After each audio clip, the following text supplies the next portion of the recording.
Welcome to another new episode of the DeCluttr Me podcast with myself, Shelina. I have exciting news. I'm finally finished my book and we're now at the stage of putting the book up for sale online. I'm so excited. It's been a year of writing, creating creative with the team and getting it into a final version, and yeah, it's been a lot of work in between doing my normal work. So yeah, I'm very excited. So I'll be announcing the publication date soon, so watch out for that. Today I want to talk about decanting. It's currently everywhere on social media. If there is a jar available and some pantry item or laundry item, it will be decanted and then labelled.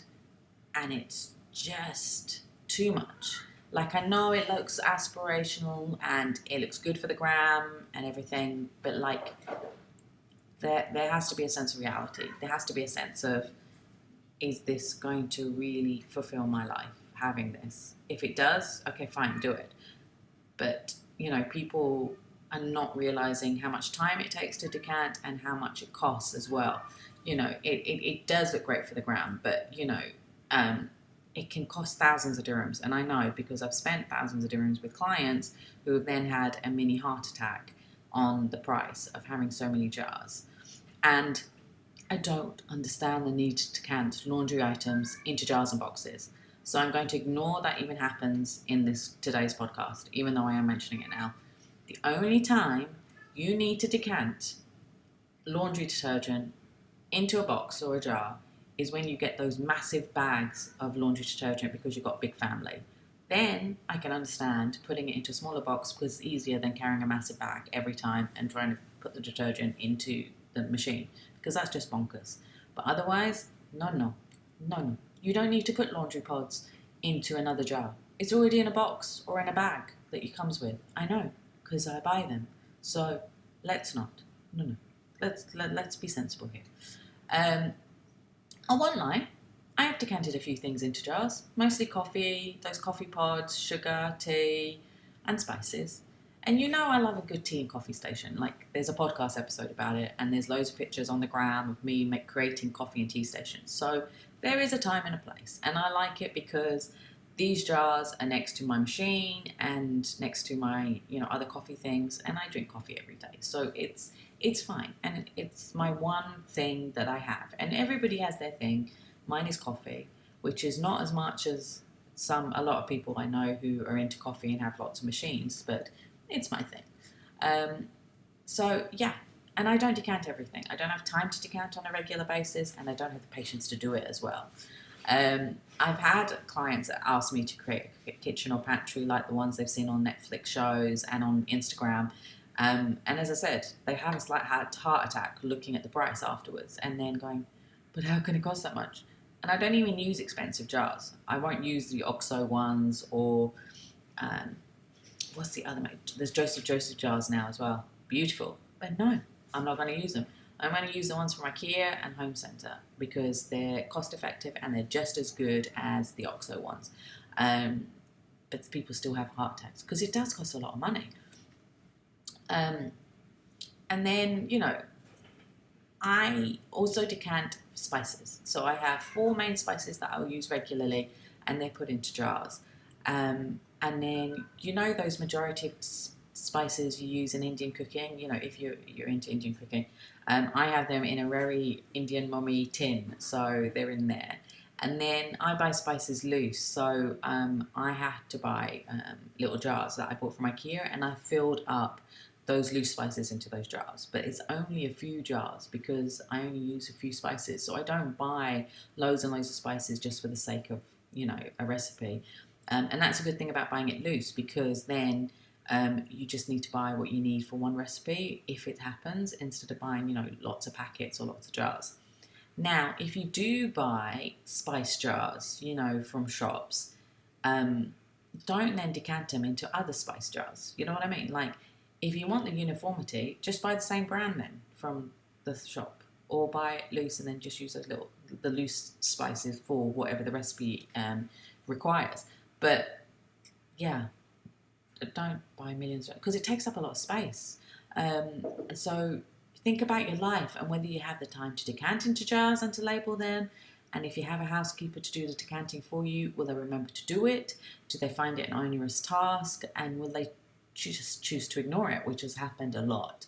And if it's a negative experience for them, it'll be a negative experience for you as well. So think about that. So whether you're doing your tea or coffee, your spices, your flour, your pulses, whatever, think about whether it's going to be a good idea for you, for your household, and if you have the space for it as well. If you do want to do the uniform jars in your pantry or kitchen, then this is what I suggest you should do when doing this task. Okay, so these are my few steps on what to do. So first, take out the items that you want to put into jars, such as your flour, your sugar, nuts, spices, tea, coffee, etc. And then put them into the categories. So all the flour, so I know a lot of people have different kinds of flour now. So all those flours together, all the sugars together, brown sugar, white sugar, cane, monk fruit, whatever, all the nuts, all the spices. Put them into the categories of the item and then subdivide them by size. So count how many items you need. So say you might need a 2.1 litre for the flour, the sugar, and big kind of items like that, or 1.7 litre for all the nuts, etc. So see which ones need the big item, big jars, next jars, and the next size. And you can see all the sizes online if you go on to like stores like IKEA or Home Centre or Lakeland. You can see the sizes there, so you can then gauge what will fit in what. So I would say a 1.7 litre is fine for pasta and for your nuts. 2.1 is for bigger stuff. 3.1 is for your spaghetti. 1 litre is for the smaller items, the tea and coffee that you don't use too often. And then, also to count how many spice jars you'll need, especially if you buy loose. And then check the size of the jars online. So, the width, depth, etc. And the size of your cupboards to ensure that they'll fit. So a lot of cupboards cannot fit the spaghetti jars. So you might need to leave that outside or change the levels of your cupboard. Or in my case, I have a cupboard for the gas meter and it's got nothing else in it. So that's where I put my spaghetti jar. And then buy from a store that has the jars on a regular basis. So just IKEA, your Home Centre, your Lakeland, those kind of stores, they will always have those jars, always. Buy it from there. So don't buy all these, different fancy ones that you might see on the gram that might be sold for one season, because then when you need more jars later, it won't bring the uniformity and you'll get frustrated. So think about that. And it's the same when you buy boxes as well. Make sure you buy boxes that you have uniformity with, so you can buy them again if you need more. When you do buy the jars, get an extra 2 of each size. Trust me on this, because you always think you've counted enough and then it ends up being not correct. So have 2 extra, but keep the receipt, because then you can return the extra jars if you don't use them. Always keep the receipt for at least a week. Don't buy a label machine as well. I know you want to have it labeled like you see, don't buy a Cricut, don't buy a Brother label machine like my one. Just purchase the labels from label stores. So here there's a lady who has the label souk, so you can buy labels from there, or you can buy it from Amazon or from Etsy. So save your money buying a label machine and just get the labels. And you can even ask, tell them what labels you need and they'll create the labels for you. So those are my tips if you are going to be decanting and you want uniformity. But I also strongly advise you to think about whether you really need to decant and whether you need to waste your time and your money doing it. If you're doing it just for the gram, then seriously don't. But if you're doing it for yourself and you want to and you get pleasure from it, great, do it. Do it what makes you happy, as always. But think about, time, money, and cost. That's the same thing as money, isn't it?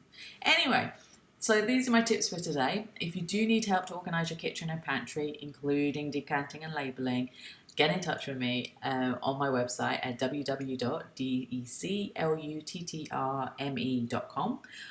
You can also find me on all the social media. So I'm on TikTok, I'm on Instagram, I'm on Twitter, Facebook, and YouTube. So you can follow Decluttr Me there.